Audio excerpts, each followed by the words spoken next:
vous saluons ce soir dans le nom précieux du Seigneur Jésus-Christ.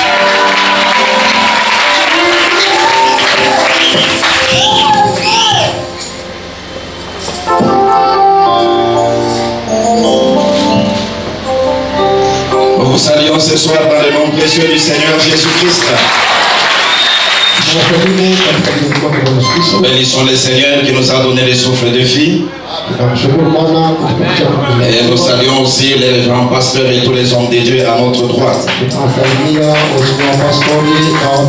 À cette occasion, nous voulons encore dire joyeux anniversaire à notre pasteur.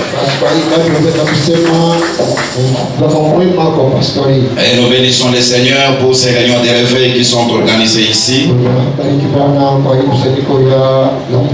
Et nous sommes reconnaissants pour cette occasion que le pasteur nous a offerte, afin que nous puissions parler du haut de sa chair en ces lieux. J'aimerais d'abord dire que nous sommes venus dans des réunions de réveil.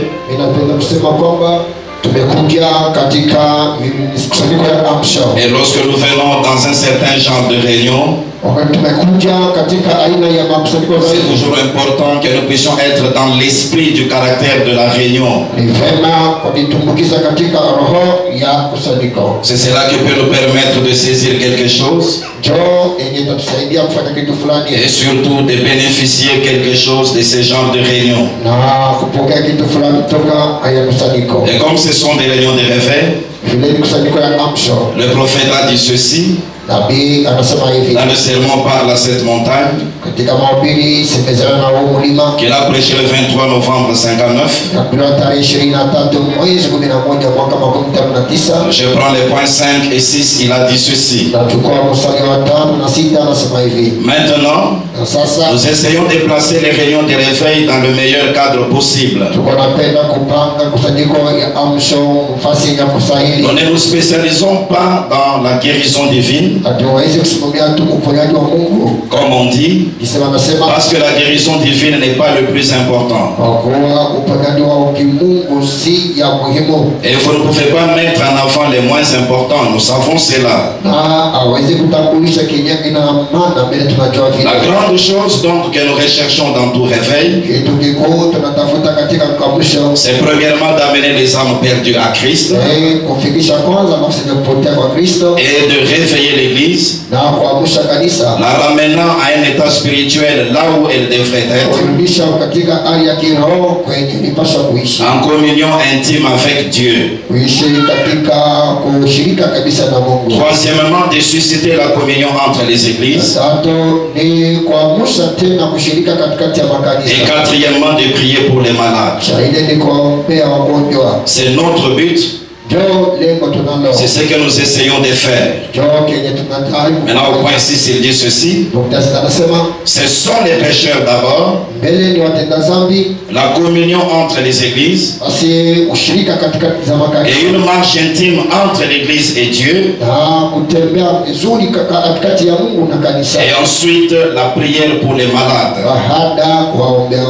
C'est quoi lorsque nous venons dans des réunions de réveil, nous devons être dans cet esprit des choses, de façon que si nous sommes pécheurs, à la fin des réunions de réveil, nous devons être sûrs que nous avons été amenés à Christ. S'il n'y a pas de communion entre nos églises, les réunions de réveil sont placées dans le but d'amener la communion. Si nous n'avions pas une marche intime avec Dieu, nous sommes censés l'avoir par ce genre de réunion. Et comme il y a aussi la prière pour les malades, si nous étions malades, à la fin de ce genre de réunion, nous devons être sûrs d'avoir été guéris. Que le Seigneur soit béni pour cela.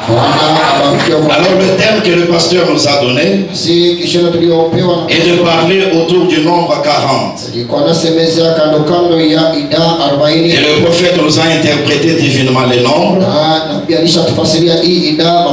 si nous prenons la manière dont il a interprété le nombre 40, Il a lui-même accordé à cela une signification multiple. Le nombre 40 parle de la tentation. Il parle des épreuves de la persécution. Ce nombre parle aussi du jugement. Mais ce nombre parle aussi d'une génération. Parce que dans la Bible, une génération compte 40 ans. Et donc, nous pouvons alors comprendre ce soir que le pasteur Wesley a atteint une génération des filles sur terre. Et lorsque j'ai regardé au répertoire du message, lorsque William Branham avait aussi atteint la génération de sa vie sur terre, c'était dans l'année 1949. Et vous allez voir curieusement qu'il n'avait apporté toute cette année-là que 2 sermons. Le premier, il avait intitulé « Je n'ai point été désobéissant à la vision céleste ». Et le deuxième, il avait intitulé « La divinité de Jésus-Christ ». Alors, me basant sur cela ce soir, ma prière est que la divinité du Seigneur Jésus-Christ soit toujours et davantage avec le pasteur, et que par la grâce du Seigneur, qu'il ne puisse jamais désobéir à la vision céleste qui est ce message, et que la même grâce l'aide à vaincre toutes les tentations, qu'il puisse triompher dans toutes les épreuves, et qu'il puisse vaincre tout le mal de cette génération. Que le Seigneur soit béni pour cela. J'aimerais aussi bénir l'homme de Dieu qui nous a édifiés dans la journée d'hier. Nous avons été merveilleusement nourris par les sermons qu'il a fait apporter. Alors ce soir, dans ces grands thèmes parlant autour du nombre 40, je vais prendre un petit sujet que j'ai intitulé comme ceci: le signe du prophète Jonas à cette génération. Le signe du prophète Jonas à cette génération. Nous allons prendre nos Bibles. Matthieu chapitre 12. Depuis le 38e verset jusqu'au 41e.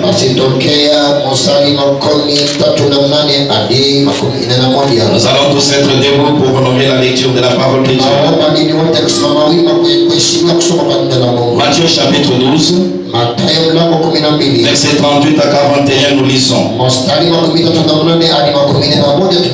Alors quelques-uns des scribes et des pharisiens répondirent disant: Maître, nous voudrions voir un signe de ta part. Mais il répondit et leur dit: une génération méchante et adultère recherche un signe. Mais aucun signe ne lui sera donné si ce n'est le signe du prophète Jonas. Car comme Jonas a été 3 jours et 3 nuits dans le ventre de la baleine,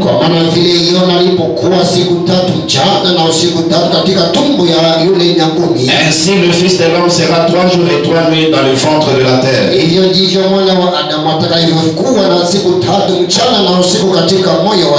Les hommes de Ninive se lèveront au jugement avec cette génération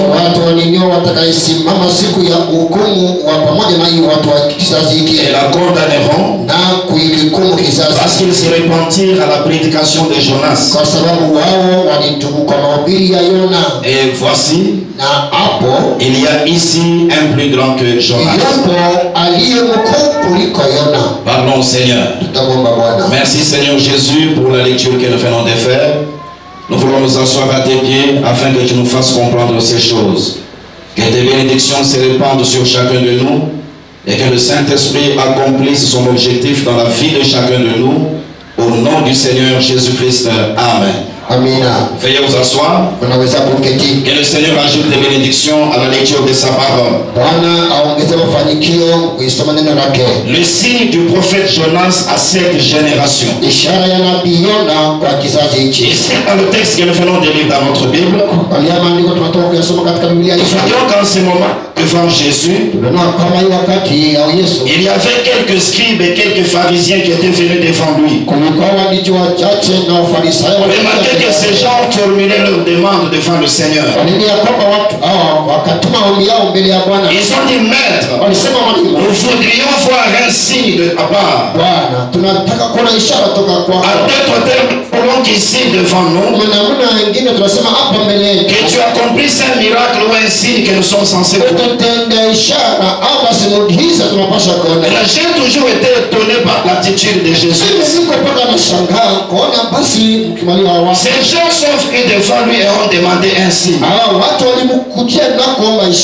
Et nous savons que Jésus était capable d'accomplir un signe. Mais remarquez que Jésus n'obéit pas à leur demande. Jésus ne leur fait pas voir le signe qu'il voulait. Mais il passe à une réponse d'une certaine manière. Et quand vous regardez même dans Matthieu chapitre 4, quand Jésus avait fini son jeûne de 40 jours, le diable était venu vers lui pour le tenter. Vous allez voir que toutes les demandes que Satan avait formulées, Jésus n'avait pas totalement obéi à cela.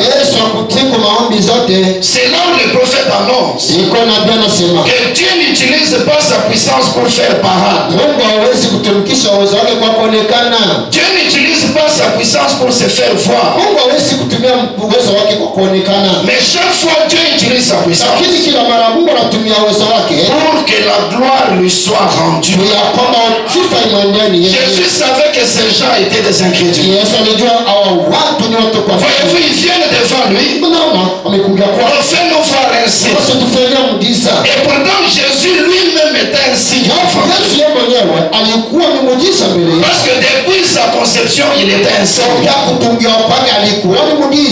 Dans Isaïe 7, verset 14, Dieu avait dit, l'Éternel lui-même vous donne un signe. Une vierge va concevoir. Le fait même que Marie avait conçu de façon virginale, c'était déjà un signe pour ces gens.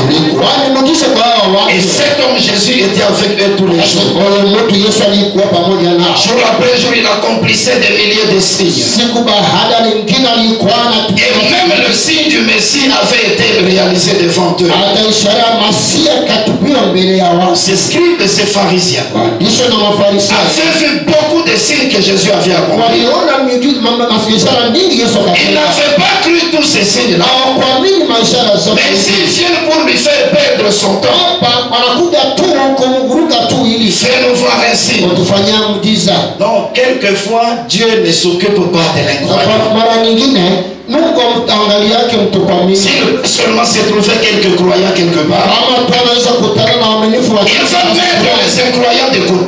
Et il va forcer avec ceux qui veulent croire sa main. Et ces gens étaient devant lui. Ils lui ont demandé de leur faire voir un signe. Et quand Jésus a donné la réponse, sa réponse, il l'a d'abord adressée à ceux qui étaient devant lui.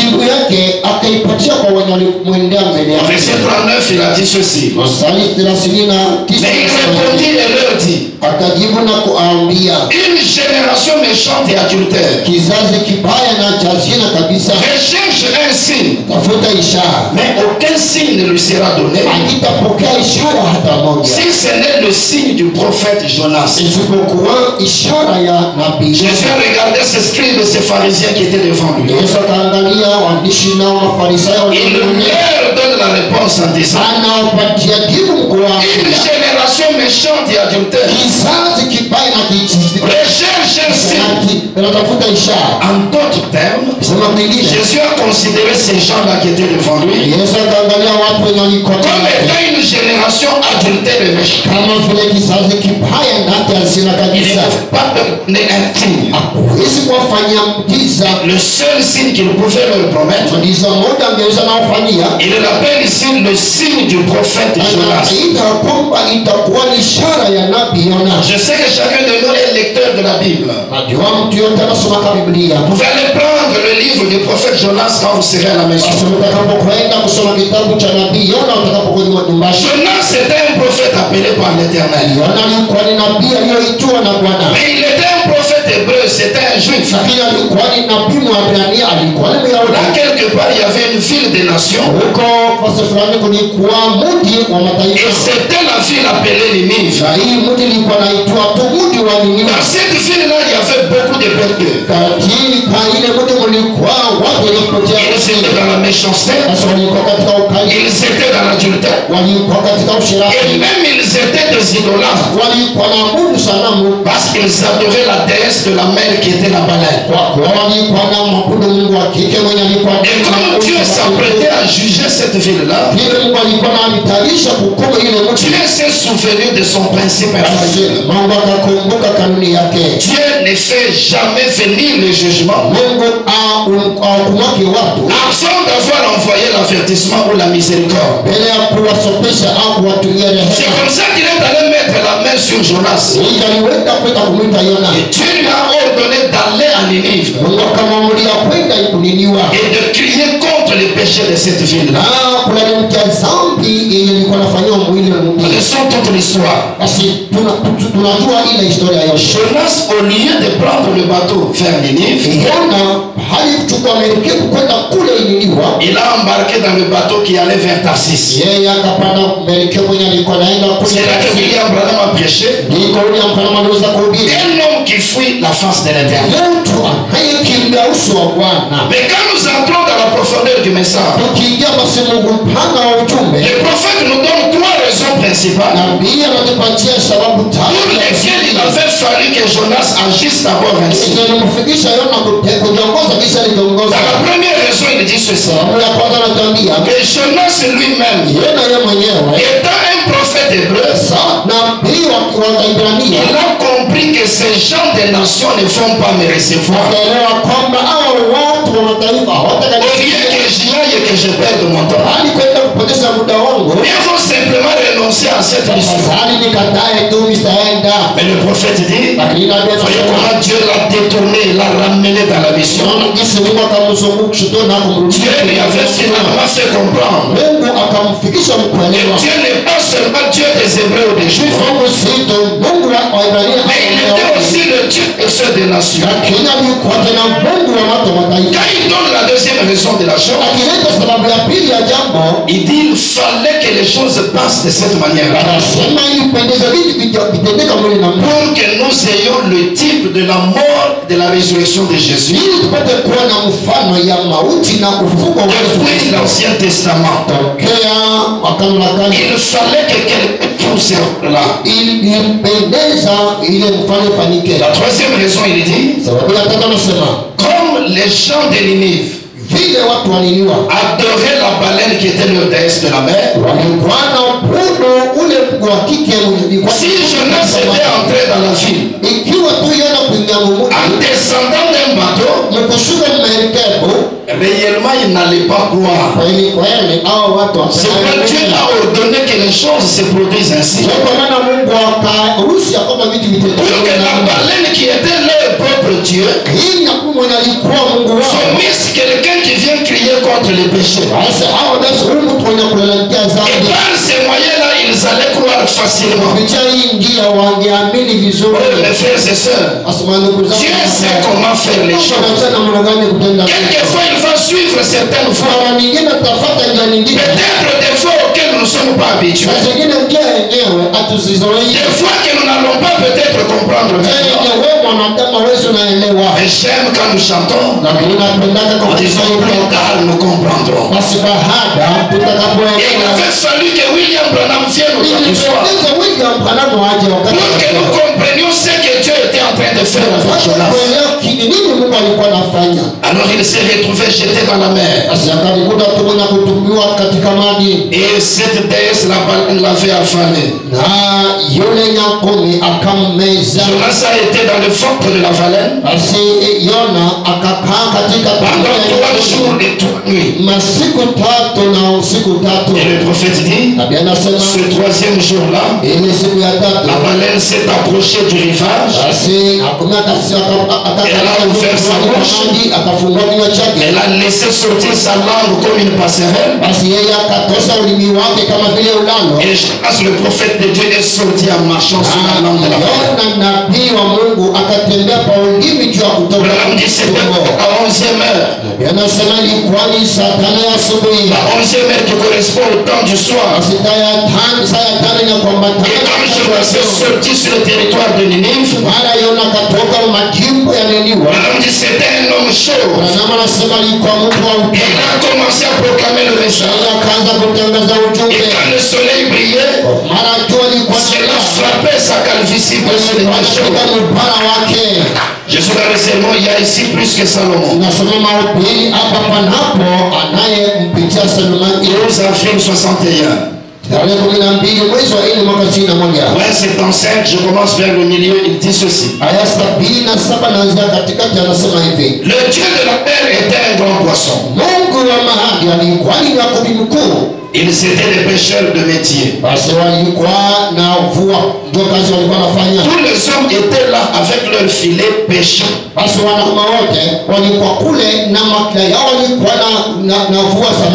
un jour, vers 11h de la journée, le Dieu de la mer est arrivé. Le grand poisson, il est sorti de la mer. Tous les hommes eurent peur. En effet, le grand Dieu de la mer arrivait. Il l'accoste. Il fait sortir sa langue comme une passerelle. Et un prophète sort droit en marchant et se met à prophétiser. Répondez-vous. Sinon cette ville périra dans 40 jours. Il parcourait la rue. Sa tête de chauve brillant. Il parcourait la rue. Sa tête de chauve brillant. Répondez-vous, sinon cette ville périra. Répondez-vous, sinon cette ville périra. Assurément, le Dieu avait promis le prophète. Assurément, Dieu sait comment faire des choses. Il sait bien comment faire concourir toutes choses. Donc Jonas a été ramené à sa mission. Il a passé 3 jours et 3 nuits dans le sein de la baleine. Ce jour-là, vers la 11e heure de la journée, la baleine a finalement accosté. Il est sorti en marchant de la bouche de la baleine. Dès que Jonas est sorti, dès qu'il s'est retrouvé à Ninive, il a commencé à proclamer son message. C'était un message qui annonçait un jugement qui allait venir. C'était un message, un appel à la repentance. Répentez-vous, sinon cette ville périra. Et Jonas a passé 40 jours là-bas en train de proclamer son message. Un homme chauve, sa tête chauve brillait, mais il proclamait le message de la repentance. C'est que les prophètes, l'homme Jonas, que les gens de Ninive avaient reçu, c'était le même Jonas qui avait vécu parmi ses frères les Hébreux. Et seulement il est passé par le le ventre de la baleine. 3 jours et 3 nuits, il était dans le ventre de la baleine. Et puis finalement, il est sorti du côté de Ninive. Quand on a regardé dans la ville des nations, c'était le même homme Jonas. C'était le même prophète de Dieu. Mais seulement il était passé par le ventre de la baleine. Et il est sorti là-bas à la 11e heure. Il a proclamé son message pendant 40 jours. Annonçant le grand jugement de Dieu qui arrive. Mais quand vous étudiez le livre du prophète Jonas, vous allez voir que ce message avait été bien reçu. La Bible dit depuis le plus grand jusqu'au plus petit. Depuis le roi jusqu'au plus petit. Depuis les êtres humains jusqu'aux animaux. Ils étaient tous dans un jeûne solennel. Un jeûne à sec, sans manger, sans boire. Tous vêtus de sacs dans repentance devant Dieu. Parce qu'ils ne voulaient pas périr dans le jugement de Dieu. Et à cause de leur repentance, Dieu avait pardonné la vie. Maintenant, Jésus prend cela. Le seul signe qui sera donné à cette génération, une génération méchante et adultère, ça sera le signe du prophète Jonas. Et il renchérit en disant, de même que Jonas a été 3 jours et 3 nuits dans le ventre d'une baleine, de même le Fils de l'homme parlant de lui-même, de même le Fils de l'homme sera aussi 3 jours et 3 nuits dans le ventre de lui. Qu'est-ce que maintenant le signe du prophète Jonas? Le prophète répond ici dans le sermon La Reine de Séba, prêché le 17 mai 57. Point 15, la partie C, il dit ceci. Jésus a dit qu'une génération méchante et adultère cherchait des miracles. Et le miracle qui leur sera donné,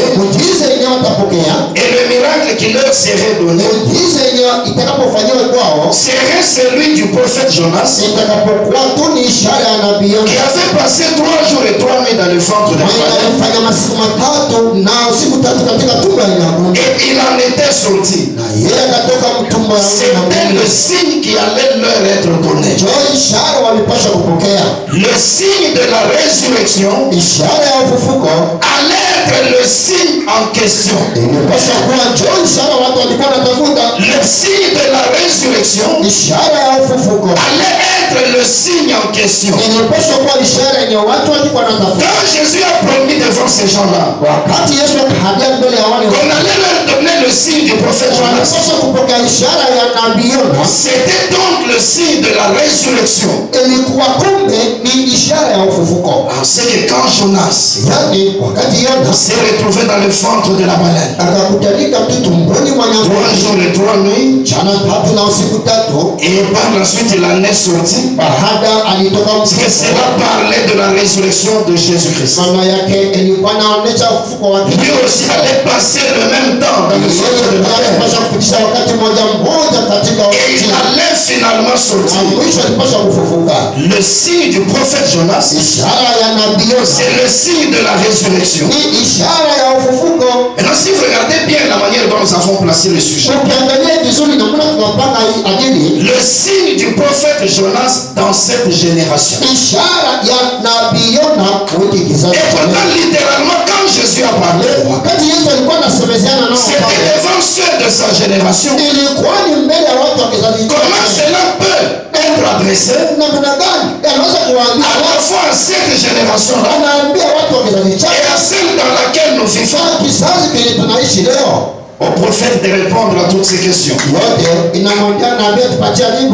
Il y a maintenant ici plus que Salomon. Péché ici, mars 64. Point 41, il dit ceci. Remarquez bien ici. Il parlait par une prophétie composée. C'est la promesse de la venue du signe de la Jésus.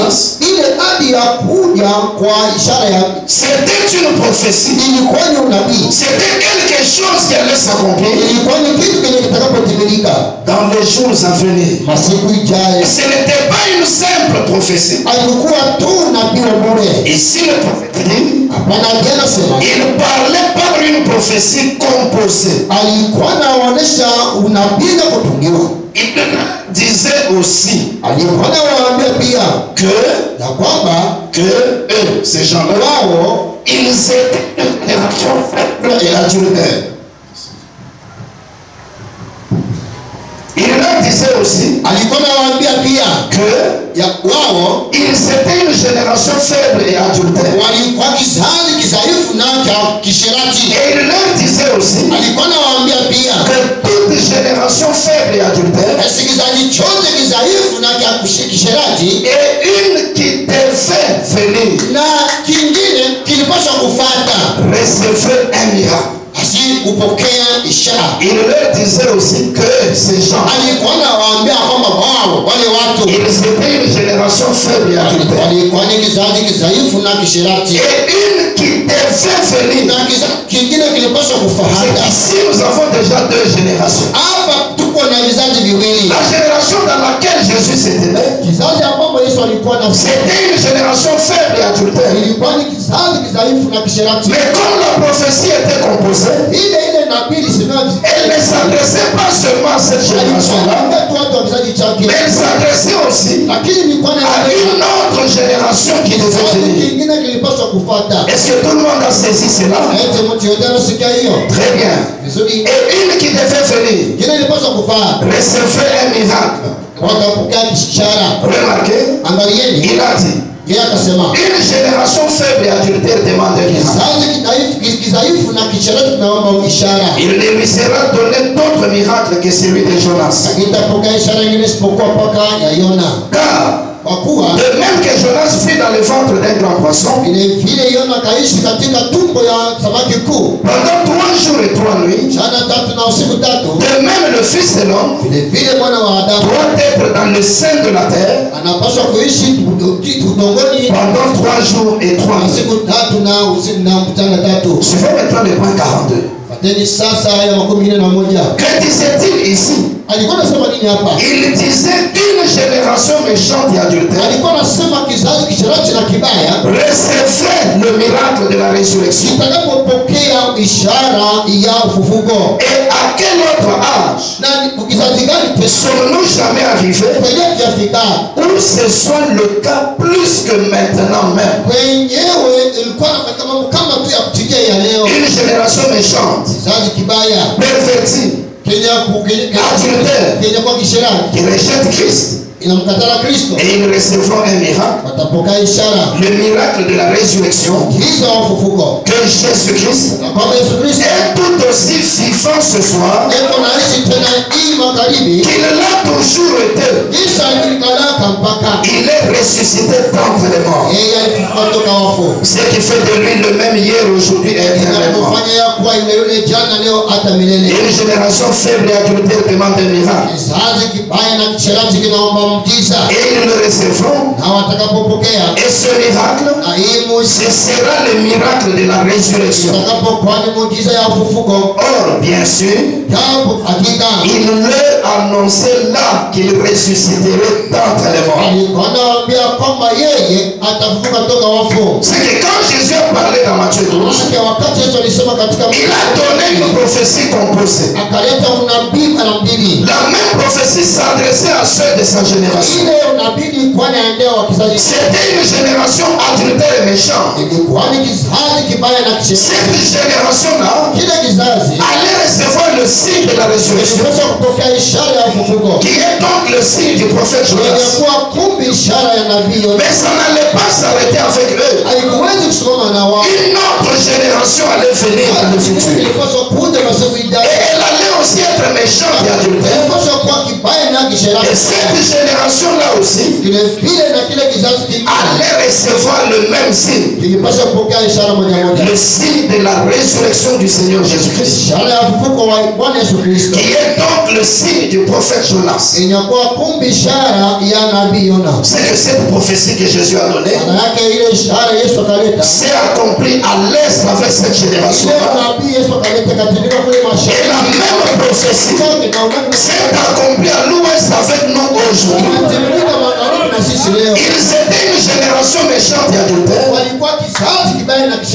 Ici nous sommes encore dans une génération méchante et adultère.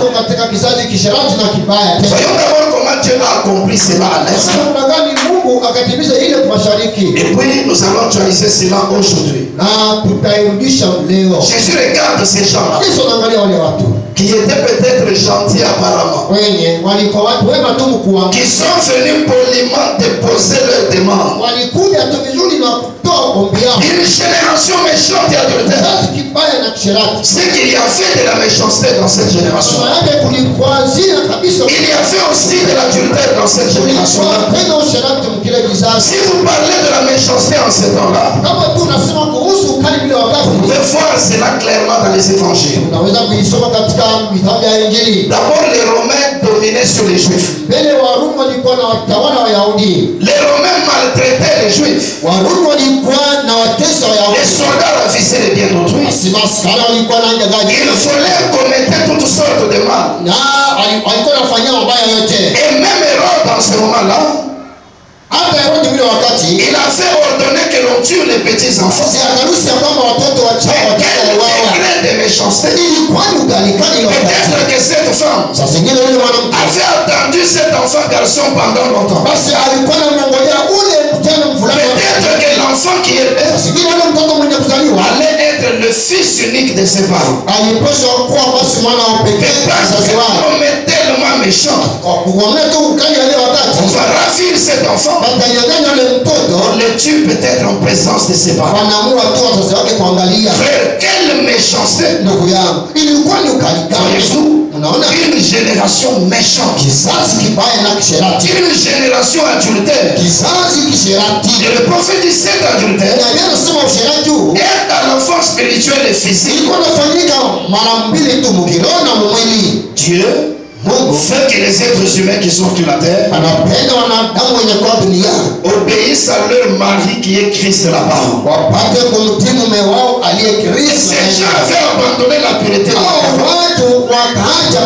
pour suivre les interprétations des hommes. C'était une génération adultère. Non seulement sur le plan spirituel, mais l'adultère physique était là. Vous avez des personnes comme cette femme qu'on a attrapé sur les lits d'adultère. On l'a mené dans la présence de Jésus. Même au trône royal, même au trône royal, cela existait. Hérode qui était le roi avait d'ailleurs finalement tué son frère pour récupérer Hérodias qui était la femme de Dieu. C'était une génération méchante et adultère. Mais Dieu devait leur donner un signe. Le signe du prophète Jonas. Le signe de la résurrection. Cela devait être donné à cette génération. Et il était question de la résurrection de Jésus-Christ. Il a été attrapé un certain jeudi dans la nuit. Il a été mêlé ça et là. Et puis le vendredi dans l'après-midi, il a été crucifié. Le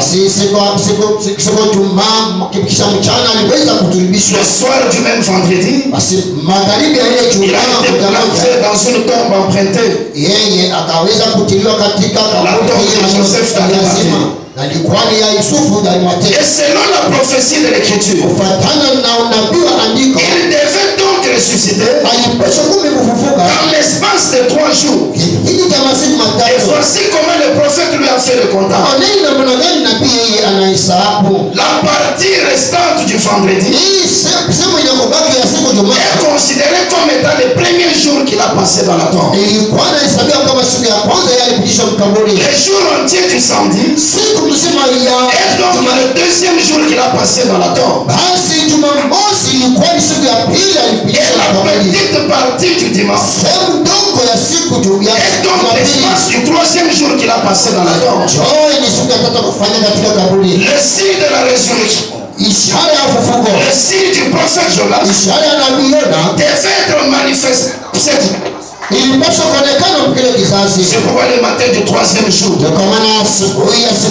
remarquez, il est ressuscité. Mais le matin, il n'y a que des rumeurs. Les gens se chuchotent de bouche à oreille. C'est lui que l'on a fait placer sur la croix. C'est lui que toute la nation a fait rejeter. Il est ressuscité sur la croix. Ils ont parlé de sa résurrection. Mais lui-même ne s'était pas fait reconnaître. Frère, même ceux d'entre ses croyants, Marie le voit le matin à la tombe. Elle voit le ressuscité. Et dans son cœur, elle dit c'est un jardinier. Et pourtant la prophétie était à toi. Quand on est allé annoncer cela aux autres, ces femmes qu'on appelait sœurs en Christ, ces jours-là les disciples ont dit, quelques femmes nous ont fort étonnés. Et les disciples ont pensé que c'était des rêves. Et même quand ils ont marché avec lui sur ce chemin d'Emmaüs, des êtres humains à côté du ressuscité, il lui enseigne les Écritures. Es-tu le seul qui séjourne en Jérusalem ne sait pas ce qui est arrivé au sujet de Jésus? Depuis le matin, il était ressuscité. Ils ont entendu parler de sa résurrection. Certains d'entre eux en ont parlé, mais ils ne l'ont pas reconnu. Le même jour, mais au temps du soir, quand il est entré à 5 heures dans la pièce, au moment du repas du soir, quand il a rompu le pain, il a rendu grâce. Ils ont compris que cette manière de faire, ces genres d'œuvres, même s'il y a quelqu'un qui essaye d'imiter, mais ça c'est l'original. Réellement ressuscité.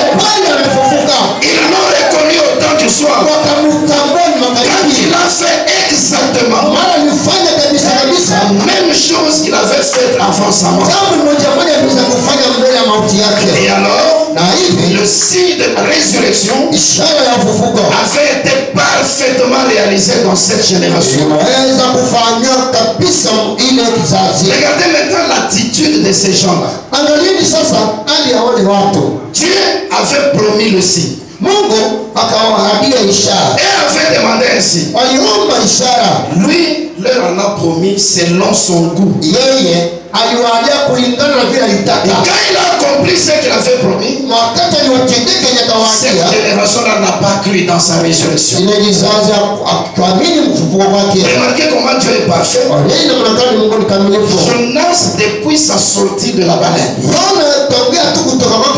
jusqu'au moment où il a quitté Ninive, il a fait exactement 40 jours. Jésus aussi, quand il est sorti de sa baleine, sa baleine qui était la terre, jusqu'à ce qu'il a quitté la terre, il a aussi passé 40 jours. Les gens de Ninive, 40 jours, ils ont cru au message de Jonas. Ils se sont répandus. Mais ceux de cette génération, ils étaient sur la terre, accomplissant plusieurs preuves de son mais ils sont allés corrompre les soldats. Ne dites pas qu'il est ressuscité. Dites au contraire que ses disciples sont venus voler son corps. Une génération incrédule, la chose même qu'ils attendaient était manifestée devant Dieu. La génération a refusé de comme je l'ai montré tout à l'heure. Même quelques-uns de ceux qui l'aimaient, qui avaient entendu la prophétie confessée. Oui, monsieur, ils ont eu des doutes pendant une certaine période. Ils l'ont appelé jardinier. Quand ils ont vu le signe, quand ils l'ont vu faire la même chose, peu importe la forme qu'il pouvait prendre, c'est le signe qui est important. Ce sont les œuvres qui lui demandent. Ils ont dit il est réellement ressuscité. Les uns n'ont pas cru. Ils ont continué dans la méchanceté et dans l'adultère. Mais les quelques prédestinés qui étaient là, ils ont reconnu l'accomplissement de la parole. Ils ont reconnu l'accomplissement du signe promis.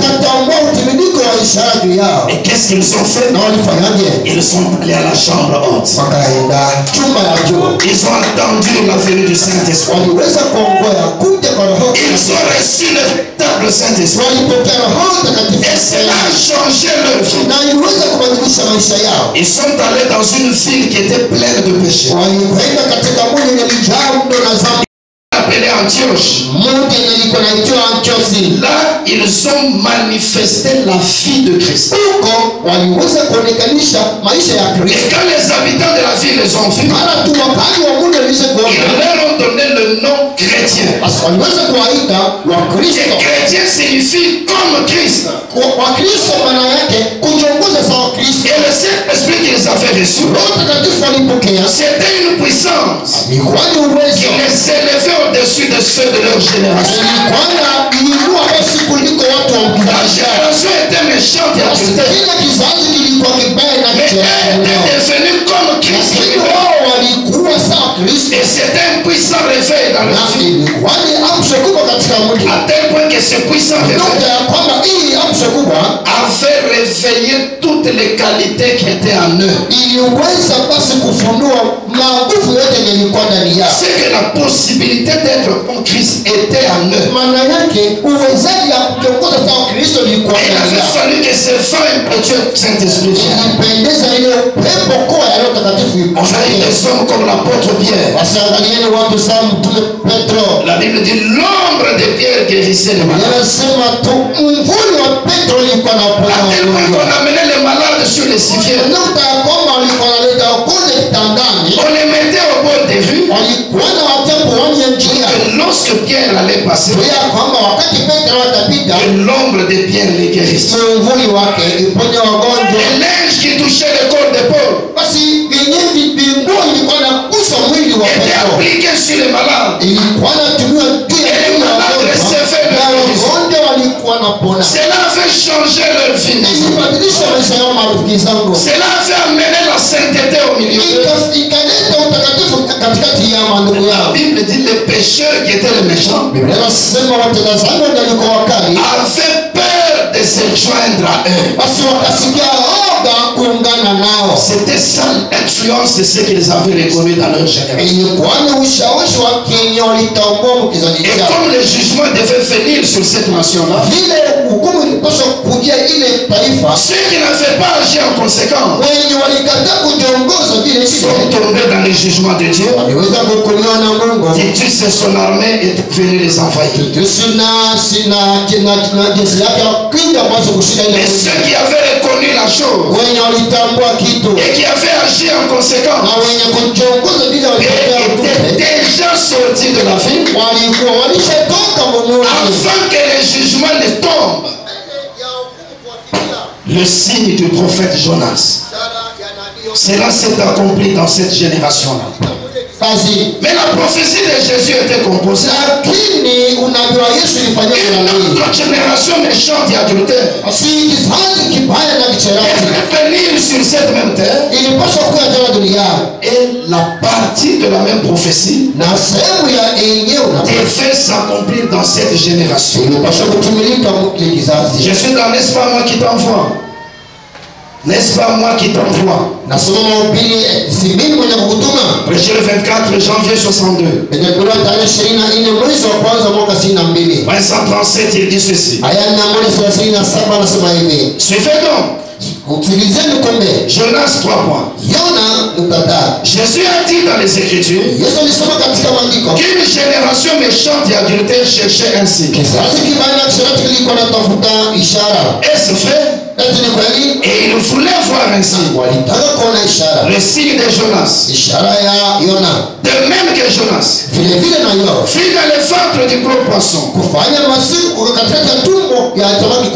jours et 3 nuits. De même le Fils de l'homme fera dans le sein de la terre 3 jours et 3 nuits. Puis Jonas sortit du ventre du gros poisson. Est-ce vrai? Eh bien, est-ce une génération méchante et adultère? À la fois physiquement et spirituellement. Adultère spirituel, adultère physique. Une génération méchante et adultère recevra ainsi. Qu'était-ce? Quel signe était-ce donc? De même que Jonas fut dans le ventre du gros poisson, il ressuscita. De même le Fils de l'homme sera dans le sein de la terre, au cœur de la terre, et il ressuscitera. Donc, le signe que cette génération méchante et adultère aura, ce sera le signe de la résurrection. Est-ce vrai? Le signe de la résurrection. Eh bien, que sera-ce donc? Ça sera Christ ressuscité d'entre les morts après 2000 ans, toujours vivant, œuvrant parmi son peuple, le même hier, aujourd'hui et demain. Est-ce vrai? Est-ce que c'est la vérité ce soir? Nous croyons ce soir que nous sommes dans cette génération. Une génération méchante et adultère à la fois physique et spirituelle. Regardez la méchanceté dans le monde. Regardez même certains hommes dans la politique. Certains hommes sont capables juste pour accéder à un trône temporaire. Il va prendre des armes lourdes. Il peut aller décimer toute une population. Des personnes innocentes qui n'ont rien fait de mal pour assouvir sa faim. Il va tuer tous ces gens. Quelle méchanceté dans le monde. Regardez même dans les soi-disant églises. Je trouvais quelqu'un dans une église juste parce qu'il est jaloux de quelqu'un d'autre, il va prendre une substance nocive, il va mettre dans l'eau et puis il lui donne à boire. Quelle méchanceté! Une génération méchante et adultère, à la fois physique et spirituelle. Regardez l'adultère partout. Regardez l'adultère spirituel dans les gens ne sont plus fidèles au mari. Le mari est Christ la parole. On peut présenter la parole avec force. Certains peuvent faire semblant d'avoir cru la chose. Mais quand ils vont faire face à la tentation du monde, quand ils vont faire face aux épreuves qui sont dans le monde, ils tombent devant le tableau du monde. Voyez-vous, c'est ici une fois de plus une génération méchante et adultère. Mais cette génération devait recevoir le signe du prophète Jonas. Le signe de la résurrection de Jésus-Christ. Ici, je ne parle pas de la résurrection à Jérusalem. Je ne parle pas de la résurrection d'il y a 2000 ans. Une résurrection aujourd'hui. Le signe de la résurrection dans cette génération. Il y a une résurrection là-bas et une résurrection ici. Jésus-Christ est le même hier, aujourd'hui, éternellement. 13 novembre 55. Point 72, le prophète prie. Et je te prie d'être miséricordieux envers tout le monde. Que la miséricorde de Dieu vous soit donnée. Que Dieu soit miséricordieux envers tout le monde. Et je te prie d'être miséricordieux envers tout le monde. Et Père, puissent-ils tous croire dans ta résurrection aujourd'hui. Et Père, puissent-ils tous croire dans ta résurrection aujourd'hui et accepter le tendre Seigneur Jésus qui est ici. Comme leur sauveur personnel. Et que chaque personne dans la présence divine soit guérie aujourd'hui. Alors je les demande au nom de Jésus et pour sa gloire. Amen. Si nous sommes dans une génération méchante et adultère, on devait recevoir le signe de sa résurrection. Il est question de sa résurrection aujourd'hui. Avançons. Dans le sermon Croix du cœur. 23 juin 57. Page 65. Le Dieu même qui a placé dans votre âme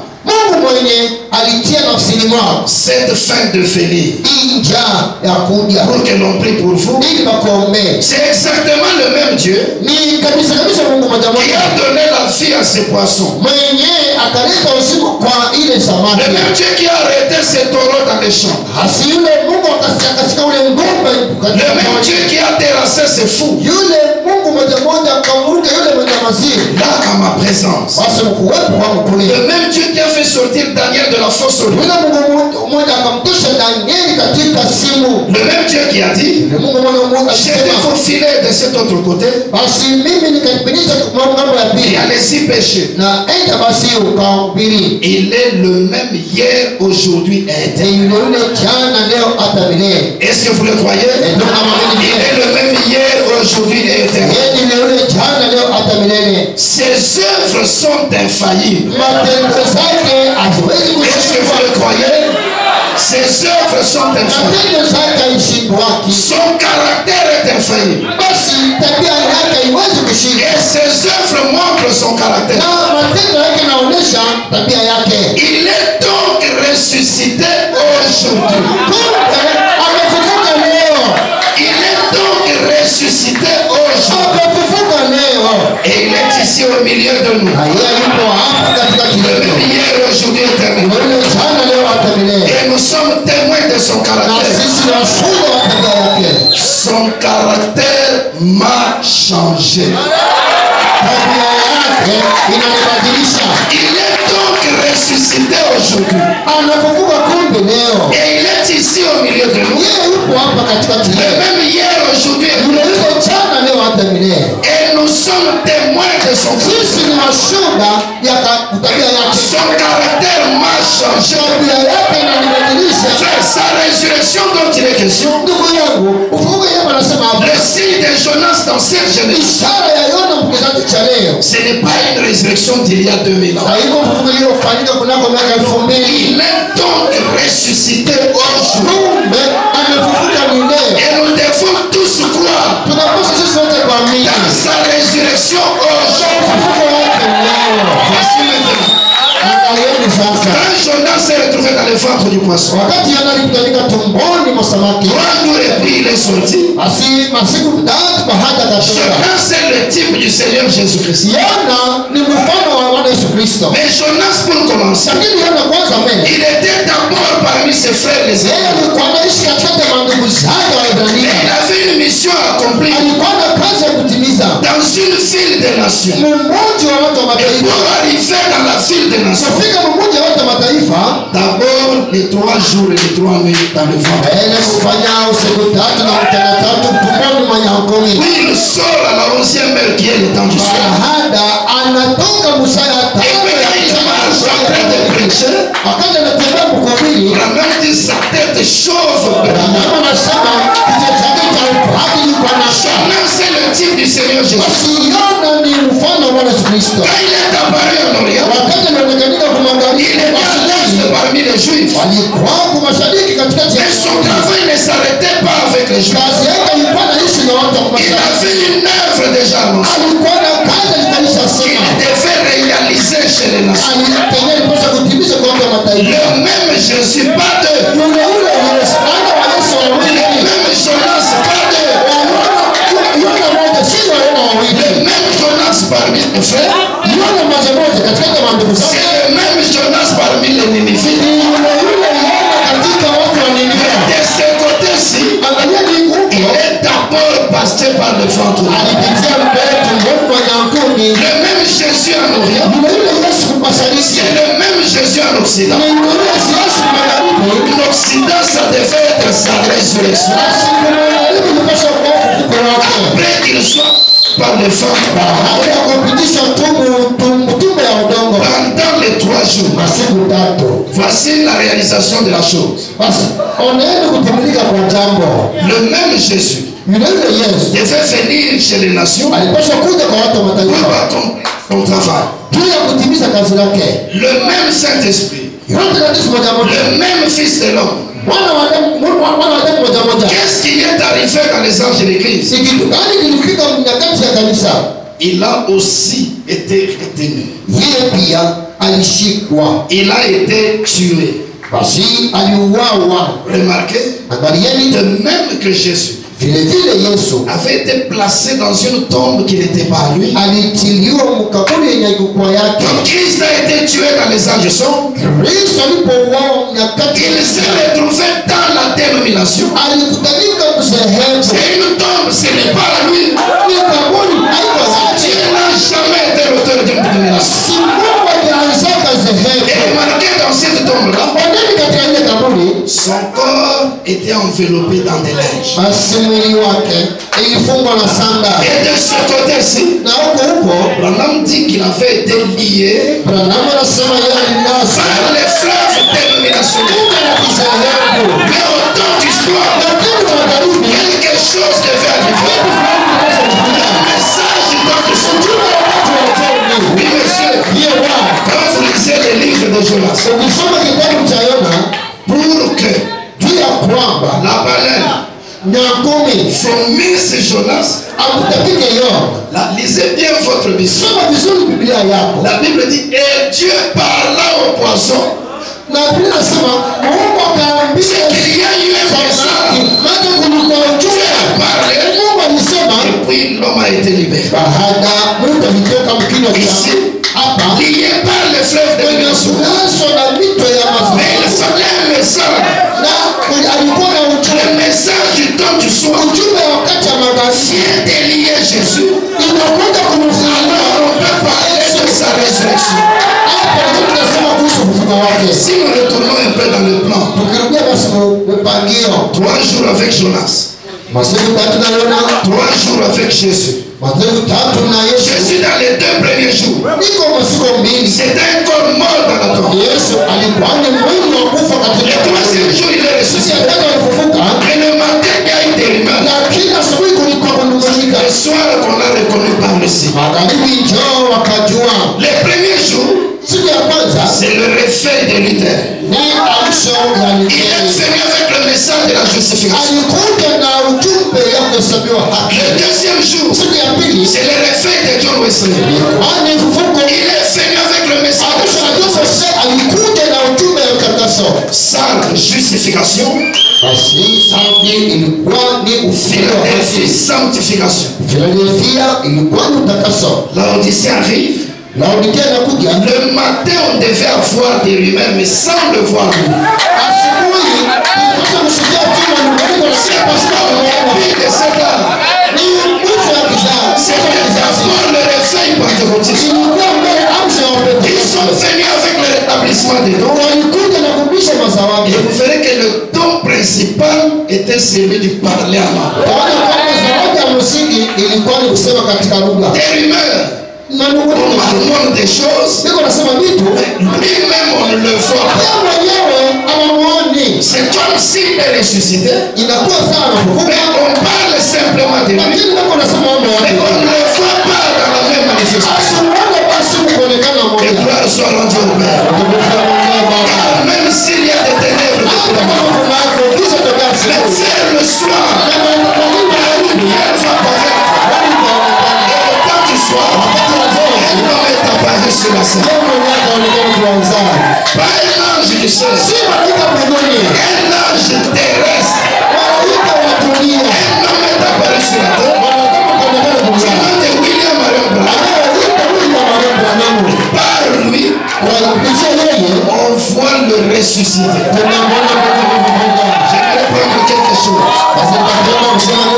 Je dis ceci. Dans le sermon, les procès. Le procès. 21 juin 64. Point 4, il dit ceci. Seigneur, nous croyons que ceci est la dernière commission à l'église. Nous croyons que la parole a été faite chair et qu'elle a habité parmi nous. Nous croyons aussi que personne ne vaut plus que sa parole. Par conséquent, nous croyons que cette parole c'est toi. Nous croyons que c'est toi qui est le même hier, aujourd'hui et éternellement. Viens à nous aujourd'hui. Père divin, sous la forme de la parole, et montre aux gens que tu es le Christ ressuscité. Écoutez, le ressuscité en ces derniers jours, sous la forme que tu avais dit que tu aurais. Le ressuscité en ces derniers jours, sous la forme que tu avais dit que tu aurais. La parole manifestée.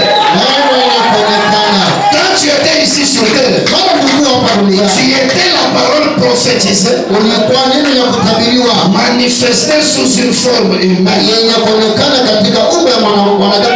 Et la parole est prophétisée pour ces jours-ci. Viens Seigneur Jésus et apporte-la nous aujourd'hui. La parole. Interprète la parole. De sorte que nous puissions éprouver une joie ineffable et pleine de gloire. Étant donné que nous t'avons trouvé agréable et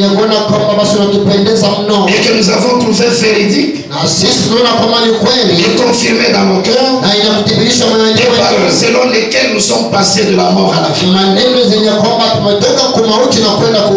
Quand il est question de sa résurrection, il y a aussi un problème de forme. Le ressuscité en ces derniers jours sous la forme que tu avais dit que tu aurais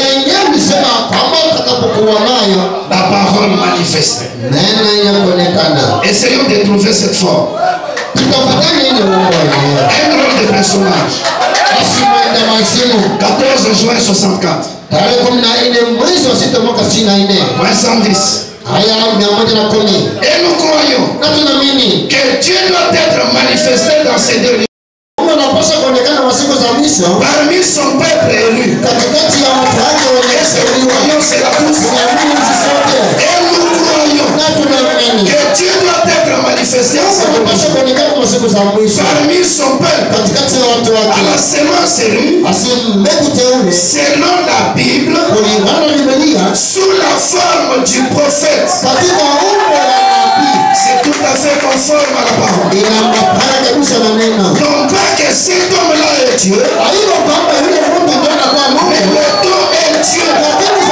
Non pas que cet homme-là est Dieu, mais le don est Dieu. Vous voyez? Et c'est ça le but.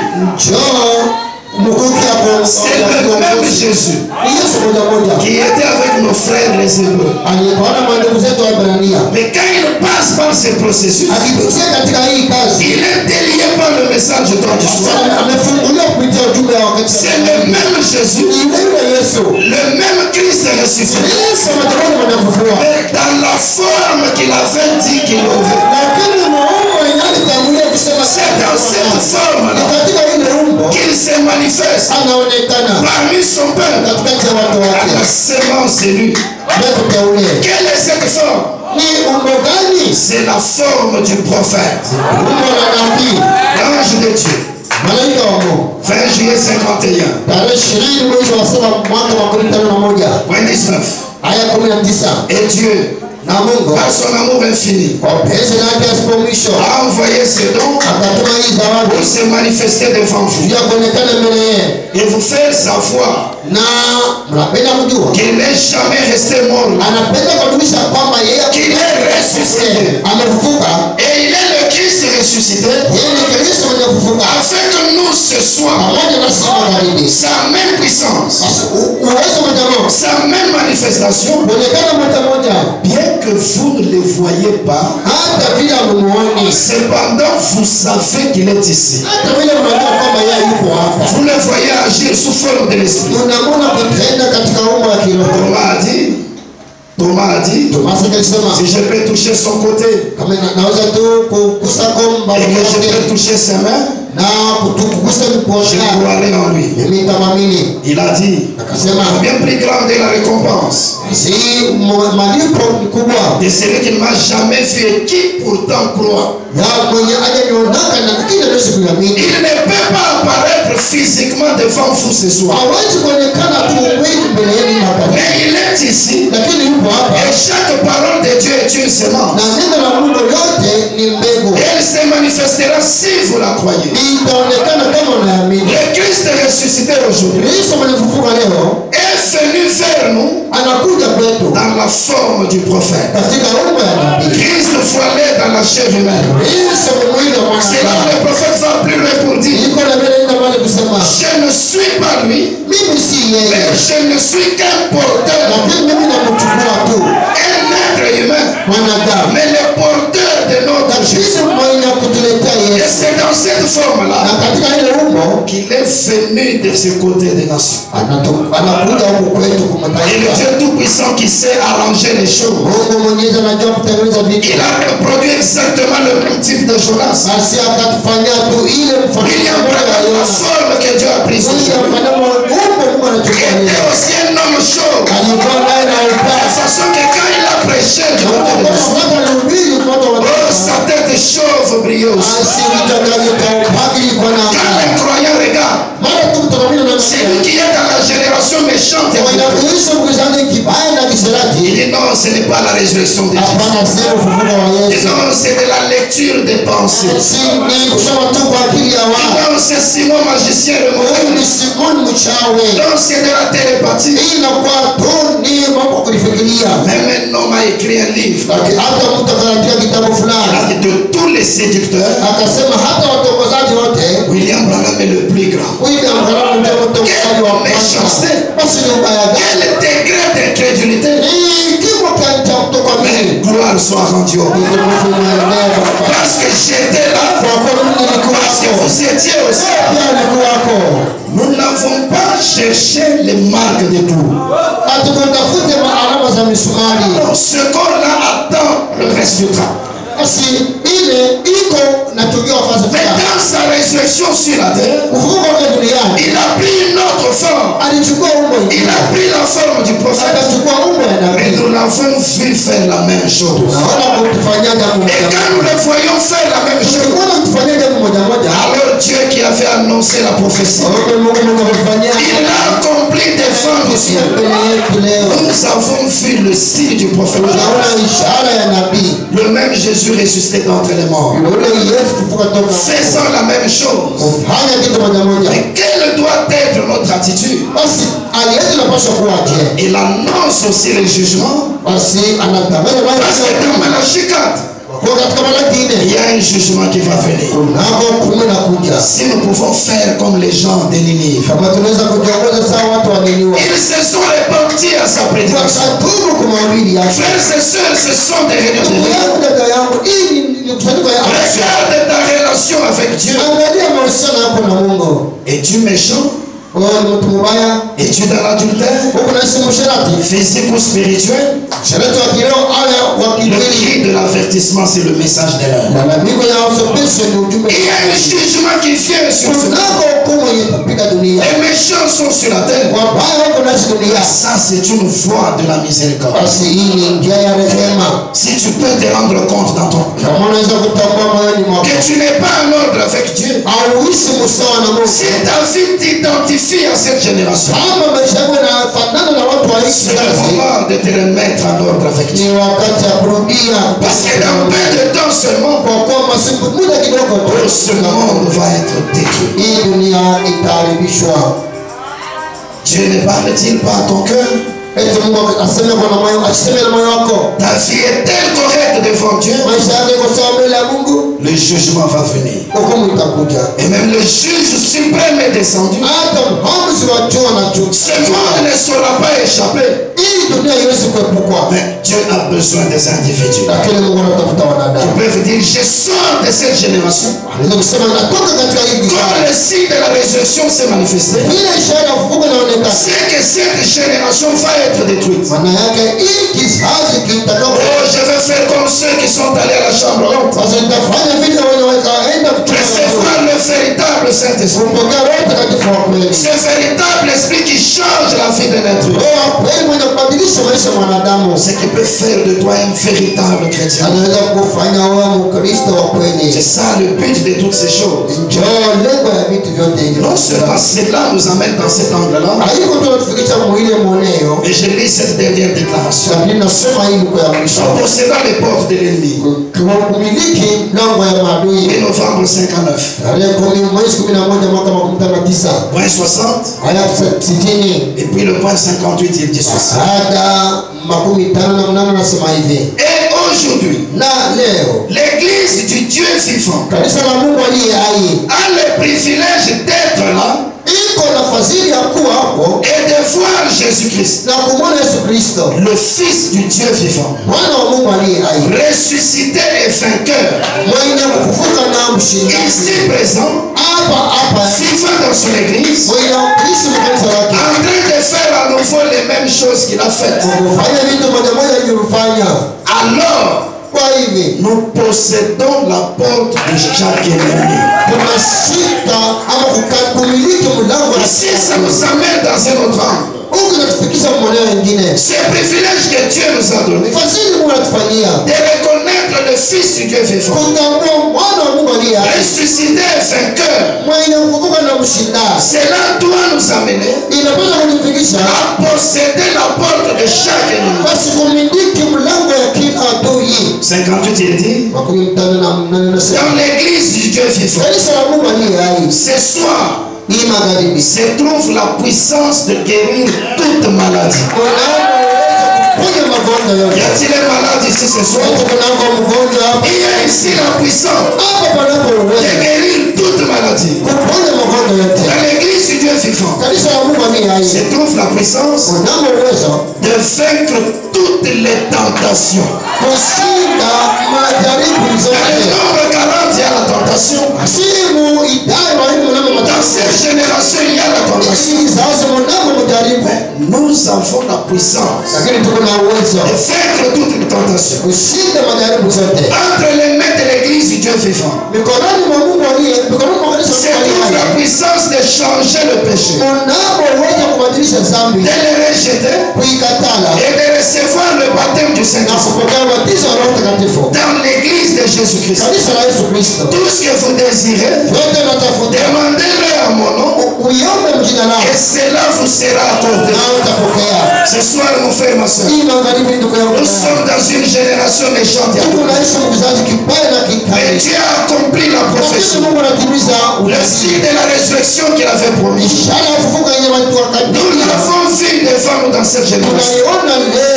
Cela doit nous mettre dans l'empressement de venir à cet échappatoire pour échapper au jugement. Non seulement cela, mais ça doit aussi nous amener à posséder la porte de chaque ennemi. C'est pourquoi ce soir, dans cette génération méchante, à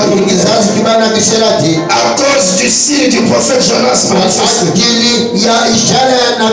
que chacun de nous reçoive cette puissance de vaincre toutes les tentations de cette génération, de changer le péché, de vaincre toute maladie, de vaincre toute épreuve, d'échapper au jugement qui fait, que le pécheur soit sauvé, que le malade soit guéri, que celui qui était enchaîné soit libéré, que celui qui avait des besoins reçoive le Seigneur, et que le Seigneur nous bénisse tous.